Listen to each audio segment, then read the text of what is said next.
Welcome to AC Daily, where we're advocating for all and advocating for you. I'm Aaron Dean. As the temperatures rise, so does the risk of heat-related illnesses, and certain medications can make a person even more vulnerable when it's hot outside. The Advocate Channel's Mandy Gaither has more on which medications don't mix well with the heat and precautions to take to stay safe. High temperatures, heat, and humidity can all affect the body, but some medications can pose an added danger. Medications that decrease the body's ability to shunt blood out to the skin and then sweat off that fluid to help release a lot of that heat.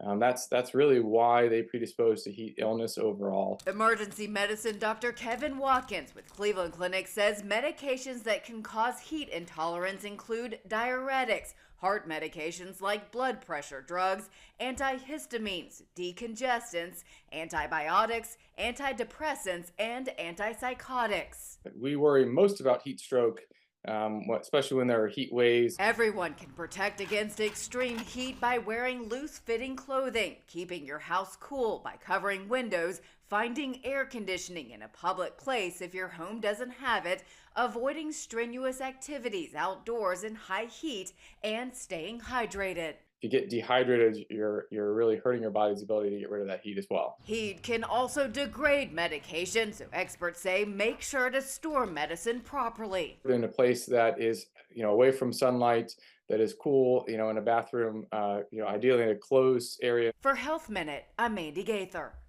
As a new crop of grads leave college, the struggles of student loan debt can take center stage, and new research finds that the struggles aren't limited to Americans in their 20s. Millions of older Americans have made costly decisions about student loans that could impede on their retirement plans. The Advocate Channel's Karen Caifa has those details and some helpful insight for borrowers of all ages. Various economic downturns at points during the last 2 decades or so prompted some older Americans to go back to school, maybe even change careers. But student loan debt can stay with you or grow without the proper steps. And a new report warns that debt could actually eventually become a drag on retirement.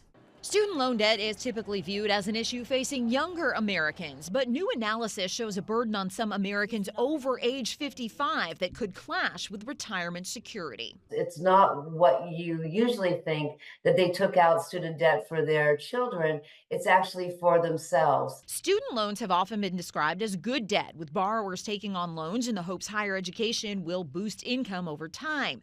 But a new analysis by the Schwartz Center for Economic Policy Analysis at the New School finds more than 2.2 million Americans over age 55 carrying student loan debt. Teresa Ghilarducci is a professor of economics at the New School and specializes in retirement and older worker issues. It's only good debt for the young, and it's only good debt if it's a low amount of debt. Older borrowers tend to see income narrow at retirement age and are more likely to carry other debts like mortgages and car loans than younger workers.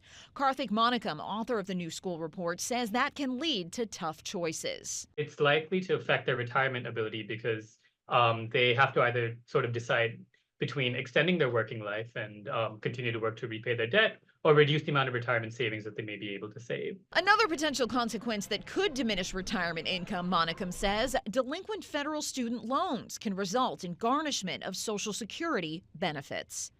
The report also indicates that on average, workers ages 55 to 64 need nearly 11 years to finish repaying their student loans, those payments going out at a crucial time for retirement preparation. In Washington, I'm Karen Caifa. Thanks so much for joining me for AC Daily. For more content that advocates for you, head over to our YouTube channel and click on that subscribe tab. And engage with us on social. You'll find us on Facebook, Instagram, and TikTok. Use @Advocate Channel to join in on the conversation. I'm Aaron Dean.